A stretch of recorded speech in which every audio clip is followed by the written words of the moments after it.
Allahumma salli ala sayyidina Muhammad wa ashghili zalimin bil zalimin. Assalamualaikum warahmatullahi wabarakatuh. Waalaikumsalam warahmatullahi wabarakatuh. Bismillah, alhamdulillah, salatu wassalamu ala rasulillah sayyidina Muhammad bin Abdullah wa ala alihi wa sahbihi wa mawala wa kafi. Para jamaah kita laksanakan pengawasan sakit tafsir juga sakit akal sekolah. Kemarin pada pertemuan yang lalu kita sudah menyampaikan tentang batasan fitnah dan kufur. Malam ini kita akan menyampaikan relevansi qanunul wad'i, hukum positif, dan qanunul syar'i, hukum syar'i.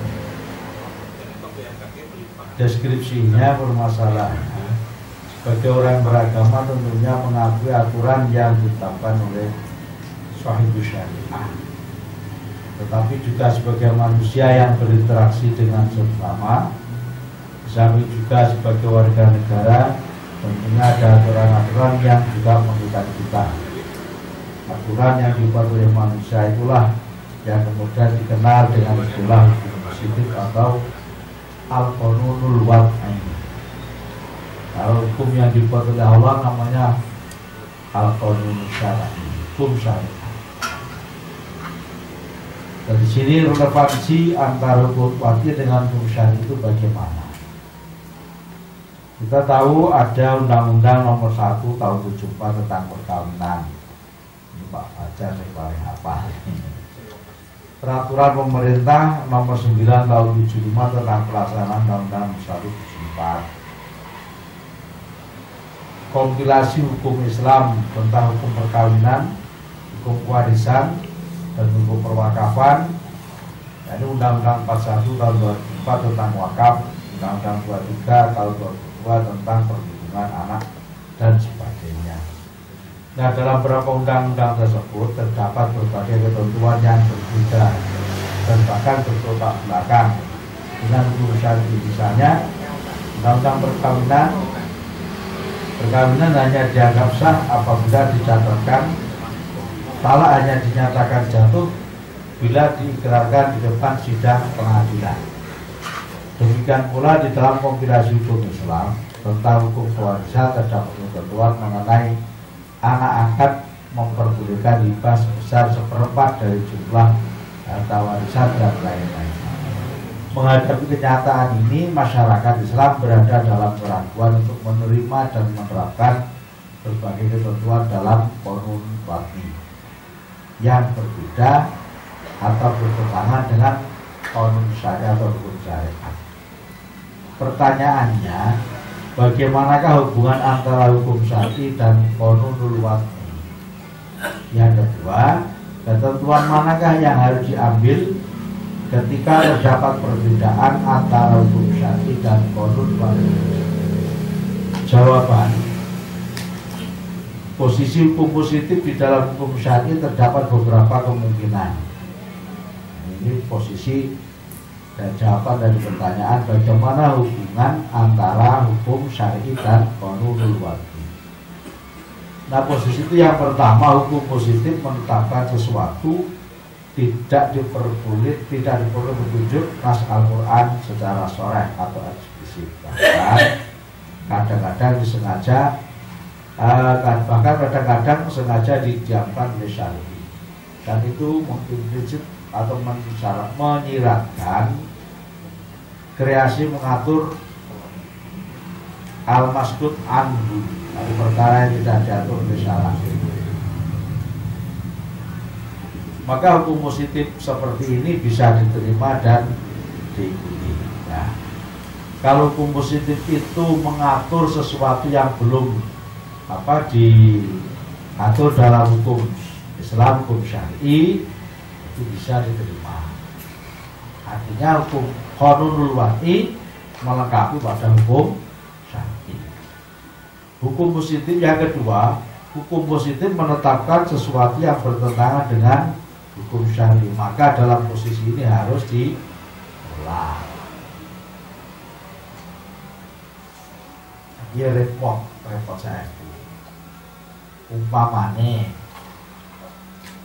dalam perkawinan yang namanya talak itu sah apabila diucapkan di pengadilan secara hukum positif lah seperti itu. Tapi kalau hukum syar'i nang omah sudah wis tak talak, ya bukan istrinya lagi. Tapi menurut hukum positif itu kan nggak ada buktinya. Iki rondo podudo, nah gitu. Kan ketika di pengadilan dinyatakan dengan surat keterangan, keterangan bahwa dia adalah seorang janda karena sudah terjadi talak sidang tanggal sekian kan seperti itu, ada putusan akhirnya. Dan ketika tidak disidangkan di pengadilan, apakah talak suami kepada istri di rumah atau di mana gitu? Apakah itu bukan talak? Ya tetap talak. Ini yang maksudnya ditolak itu keabsolutan daripada apa itu, bahwa talak itu hanya yang ada di pengadilan agama dalam hal ini. Jadi repot. Kadang-kadang orang awam itu kalau tidak jelaskan itu, ketika dia sudah mentalak istrinya, ketika belum diputuskan oleh pengadilan, ya lawaya nesu kelingan lagi talak ya sudah kulitnya payah. Waktu aku situ ya kumpul neng. Kenapa? Karena belum talak di pengadilan, belum ada surat keterangan itu sebagai janda, sebagai janda. Kalau di Pamugaram saya punya teman, suaminya itu meninggal dan istrinya itu seorang guru. Mereka guru itu kawin lagi dengan duda, tapi sir enggak lewat KUA karena untuk menyiasati agar pensiunannya suaminya nggak hilang, dan di PLN itu kan kesehatan dijamin penuh, itu bagaimana? Itu kalau dari sisi kacamata agama sah, tapi untuk undang-undang perkawinan itu bisa. Bahkan dulu tiba-tiba jadi disahkan membuat Pak Wajar mungkin yang memberikan keterangan. Saya pernah baca rencana termasuk perkawinan atau pernikahan siri itu bagi pelakunya dikenakan hukuman penjara 1 tahun, 2 tahun, 4 tahun malah berat. Jadi naibnya yang dijamin itu, pelakunya, mantenya, termasuk saksinya, nah itu juga terkena. Itu waktu itu entah jadi diundangkan atau tidak nih, saya sudah, tapi pernah membaca apa itu rencana undang-undang seperti itu. Nah ini. Jadi kalau dari sisi kacamata agama sih itu memang boleh, karena sudah memenuhi, yang penting sudah memenuhi syarat rukunnya nikah. Tapi kalau kita bicara undang-undang perkawinan, undang-undang positif, itu memang harus didaftarkan oleh di KUA kalau orang Islam. Kenapa ini? Untuk ya terus terang untuk menjaga satu dariahnya. Satu dariah itu preventifnya. Kadang-kadang ya kalau pas tiba PNI ya nggak apa-apa. Seorang laki-laki di sini menikah, di sana nikah, papat terus yang ngaku jokonya nikah apa-apa. Nah, ketika pas papat ternyata mereka satu dengan nyari tidak pernah ketemu. Nah, pas ketemu kan tukaran. Nah, ketika tukaran ini kan mafsadah. Padahal tujuan pernikahan itu adalah sakinah mawaddah warahmah. Jadi sebenarnya cara implisit itu undang-undang perkawinan juga punya tujuan untuk satu dariah. Nah kan Pak Adi, jadi tujuannya untuk mengamankan tunjangan pensiunnya itulah. Ini sudah tujuan lain-lain kan itu. Artinya apa? Ya boleh-boleh saja. Strategi seperti itu boleh saja. Cuman itu nanti kalau memang pelaksanaan undang-undang perkawinan itu, kalau siri itu memang ada ini implikasi hukumnya, akibat hukumnya itu ada. Apalagi pegawai negeri, nanti bisa kena PP 53. Kalau sekarang PP 53 dulu kan itu. Jadi kan sudah melanggar undang-undang perkawinan. Jadi tidak disiplin, tidak pada perundangan yang berlaku. Sampai sekarang sudah berlaku. Nah ini gue closing, pripun Pak Fajari? Sidodyan malah itu loh, yang pelaku itu yang menikahkan kena hukuman pidana atau kurungan 1 tahun mungkin itu belum berlaku nih. Itu juga rencana yang kata wacana ketika menterinya Pak siapa itu sudah lama itu. Ini kelihatannya belum wacana, belum lagi wacana Pak Budi. Lalu menurut jaga kiai di penjara. Iya kan? Iya. Padahal itu nanti kan itu kalau dengan kita cross check dengan undang-undang yang aslinya, undang-undang pernikahan itu kan undang-undang atau hukum syar'i kan, syariat kan. Dan kalau sampai konunulwat ini undang-undang positif itu artinya bisa menghukumi pelaku hukum syar'i ini kan malah rame tenan Pak. Apalagi sekarang nikah harus 19 tahun. Nah, itu. Islam kan harus. Sekarang itu harus 19 tahun Pak, laki perempuan.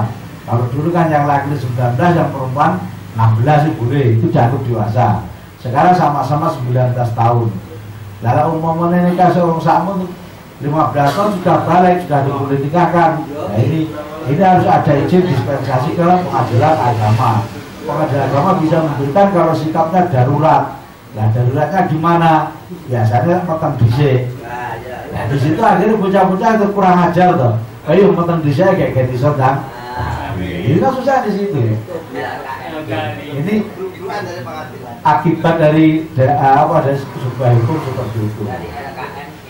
Monggo lah, ini wacana yang benar seperti itu. Makanya dispensasi untuk menikah di Pacitan itu dari tahun ke tahun meningkat lah. Kemarin kami juga diundang Pak Peda mengikuti program penghapusan perkawinan pernikahan dini. Jadi dari UNESCO itu dari dunia itu memang mengatakan bagaimana agar anak-anak juga segera menikah pada usia dini. Itu kan kalau yang kalau yang biasanya menikah di usia dini itu karena hamil duluan kan itu. Nah, makanya secara akal tanpa pernah melihat pada hukum agama, hukum syari dalam ini, makanya ada termasuk kampanye penggunaan kondom agar tidak segera hamil terlepas dari haid dan sebagainya. Itu sebelumnya kan dari muatan yang ada untuk melegalitaskan perzinaan. Itu yang ditentang pada oleh ulama kan di situ. Jadi kampanye itu kelihatannya ya bertujuan sesuatu yang tapi implikasinya akibatnya penyalahgunaannya seperti ini. Mudahnya didapatkan kondom, mudahnya didapatkan apa yang membuat anak tidak hamil lah seperti itu. Ini ya memang tujuan sini. Tapi sebenarnya di agama, kalau anak itu dikenalkan agama sedini mungkin, maka pernikahan dini itu terhindar. Otomatis itu. Kenapa? Karena masih ketika usia sekian anak masih tolabul ilmi, masih tolab di ma'had, di pondok, di pesantren, tidak keluyuran turun alun-alun. Setiap malam wifi-an di alun-alun, di karaoke. Ini yang menjawab seperti itu kan akhirnya terjadi hal-hal yang tidak diinginkan kan seperti itu. Tapi kalau di syariat anak itu ketika jam sekian itu sudah ada batasannya. apalagi kalau mereka di pesantren kan.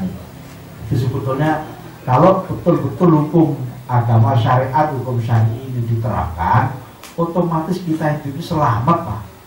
Enak. Pokok malah Gusti Allah enak. Nah, media kadang-kadang malah ngatur Gusti Allah. Kita yang ngatur Gusti Allah gitu. Memaksa Gusti Allah dan sebagainya dan sebagainya. Bahkan tadi ada kalau virus corona, kalau tadi malam ya Ali itu ngaji di TV 9 itu, kalau besok kenapa kita harus takut dengan virus itu? Jadi boleh takut fragasi tapi jangan keterlaluan ini loh. Dan kita memang lihat kayaknya apa itu show-nya itu luar biasa memang virus corona itu. Virus corona di Pacitan nih orang peloro panas itu dari luar ikatan sudah corona, tapi belum dideteksi, sudah diisolasi di rumah sakit. Nah itu bolehlah, ya, tapi jangan sampai keterlaluan. Semuanya tadi Kiai Akhir sudah menunjukkan innalillahi wa inna ilaihi. Kita itu pilih Allah. Tulisin gue yang mau peni loh Pak. Gusti Allah duwe makhluk ya duwe peni. Yang mau di 12 rangka itu ada dia 12 nih. Diatur ini rangka di 12 nih. Sami kula jenengan kagungan putra wayah. Lek anak itu kandhani manut ya dimimi loro ya wis kayak waras tapake. Nah jadi kandhani mencicil waras loro rasakno lah kan gitu. Sama Allah juga seperti itu. Pokon ibadah angel, kon menyimpan maksiat angel. Begitu Allah ada seperti itu, ya sahabat-sahabat ya kita rasakno. Seperti itu. Apa? Dalam surat itu Dhaharal fasadu fil barri wal bahri bima kasabat aydin nasi liyudhiqahum ba'dal ladzi 'amil. Jadi telah nampak kerusakan di darat, di laut, telah nampak hebohnya corona, nah itu di darat, di laut, di mana-mana seperti itu. Bima kasabat aydin nasi disebabkan oleh tangan manusia. Untuk apa? Liyudhiqahum ba'dal ladzi 'amil. Untuk merasakan Gusti Allah kilo rasa akibatnya kelakuanmu ini loh. Jadi di situ ketika ada musibah, ada seperti wabah seperti ini, itu Allah kilo rasa kelakuanmu akibat dari ulah tangan-tangan manusia. Ulah penjenengan sing ora manut karo Gusti Allah. Didhawuhi kon sedekah yo ora sedekah, didhawuhi kon ibadah sing kenceng yo sae-sae. Pemikon tahajud yo penak mungkar wae kan ngono kan. Iki ngakurang iki yo ngono kuwi. Iki kula piyambak ngoten niku ngono lho. Jadi contoh seperti itu ini ketika Allah menurunkan musibah seperti itu. Kanjeng Nabi dakwakan riwayat Imam Bukhari. Idza asaballahu musibatan idza jalla musibatan asobat maka Nabi. Jadi ketika Allah menurunkan musibah pada satu kaum, itu akan menimpa seluruh yang ada di situ. Hatta sulahahu, bahkan orang-orang yang baik di situ, wong sing ora dosa ya terkena musibah ini. Makanya wong sing apik iki kewajibannya ngandani sing ora pate apik, apalagi yang tidak apik-apik itu. Itu tanggung jawab orang yang baik. Wong sing alim kewajibannya mulah wong sing bodoh. Kiai kewajibannya ngandani karo santri. Arek kiai ini meneng kok. Nah, aku ya kenaan. Dan sampai ada musibah seperti itu. Jadi orang yang bersalah yang terkena, kemudian yang tidak bersalah juga kena. Di akhir hadis itu summa bu'izu ala a'mali. Kemudian besok di akhirat orang-orang yang tertimpa musibah seperti itu akan dibangunkan sesuai dengan amalnya. Musibah bagi orang yang bertakwa, bagi kiai, bagi ulama, itu adalah cara untuk menanggalkan lirtiqai darajatihim, untuk meninggikan derajat mereka. Kenapa? Kalau orang-orang yang beriman ketika tertimpa ya idza asobatuhum qalu inna lillahi wa inna ilaihi rajiun. Ketika ada musibah, qalu itu bukan hanya mengatakan dengan ucapan lisan, tapi meyakini dengan hatinya, berpendapat inna lillahi wa inna ilaihi rajiun. Kita ini milik Allah, enak musibah ya kau Gusti Allah. Wa inna ilaihi raji'un, kita juga akan diambil oleh sewaktu-waktu miliknya Allah. Jadi seperti itu. Ketika seperti itu orang alim ini kena musibah, hatinya ikhlas, ya kita Gusti Allah, aku tak Gusti Allah, mati ya wajib mati itu. Nah kok merdane urip, ala urip ya wajib mati gitu. Mulanya mati urip itu sudah sana yang cekleknya itu loh, tombolnya itu sini tuh malaikat Israel gitu. Lah panjang ulun ke kokot itu wajibnya ya, alhamdulillah. Wajibnya nol sewu. Kasat Kornas itu, Komandan Basar Nasional, Gus Alfa, ini Tulungagung, alah berikose sak kepel. Nah, di sawah yo gagah prakoso. Lah ngendikan ya luar biasa. Ya sebenarnya kan begitu mantan rapat ke PBNO, tidak kantin nolak ngunjuk, munyeng, aku terno di rumah sakit terdekat, rumah sakit Bayangkara. Ya ngono diteni istirahat bisa.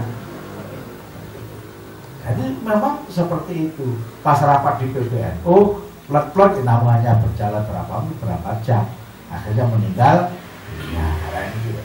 Itu qalu inna lillahi wa inna ilaihi raji'un. Ning lek ne napa niku lampai sae, lah niku jadi ya dibuatkan untuk meningkatkan derajat mereka.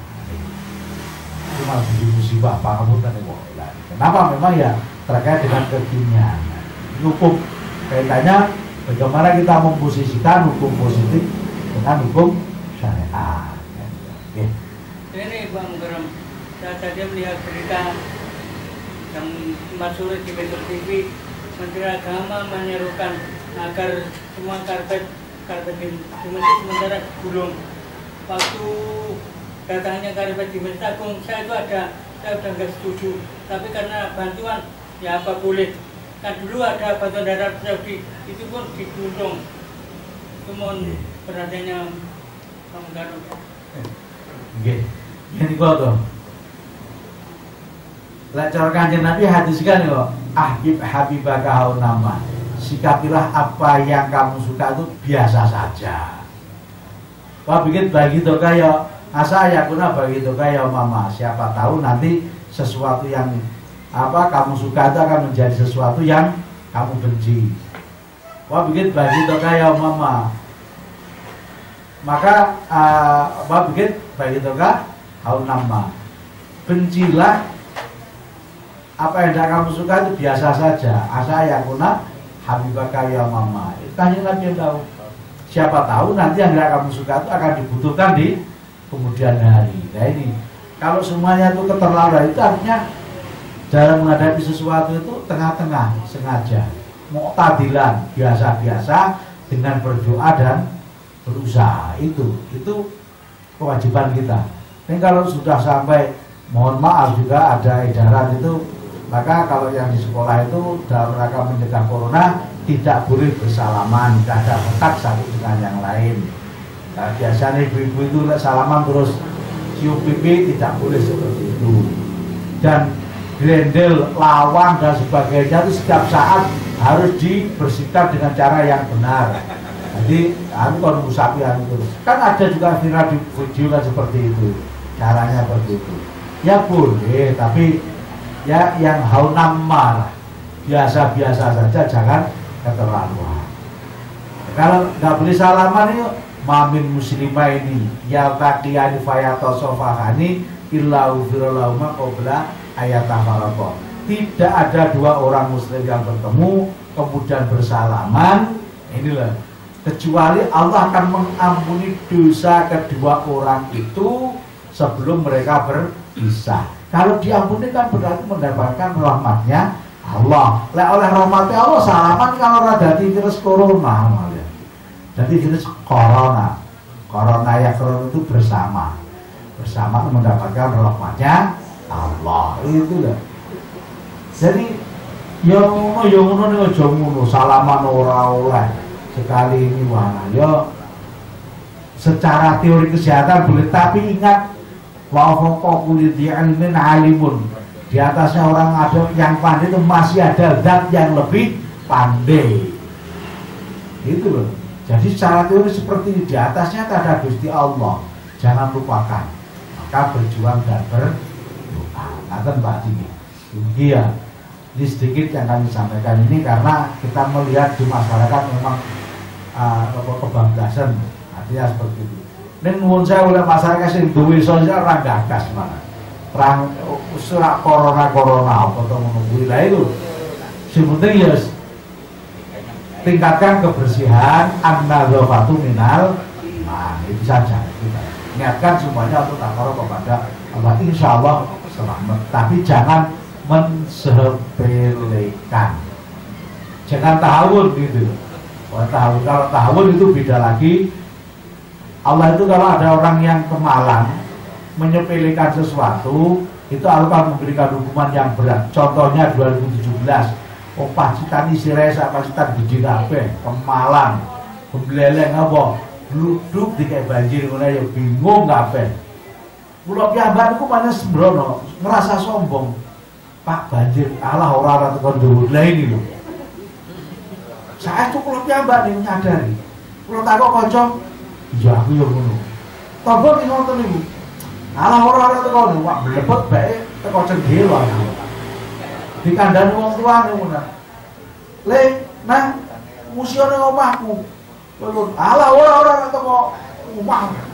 Kalau maghrib glebek-glebek isak kok teko setengah jendela. Nggih ngakoni. Pancen nggih kula nggih kemualan Pak Mungkaron. Padha karo aku jane. Mulane omahku yo kelepan, omahku yo kelebonan bali. Inilah jadi jangan sampai mensepelekan. Itu kuncinya.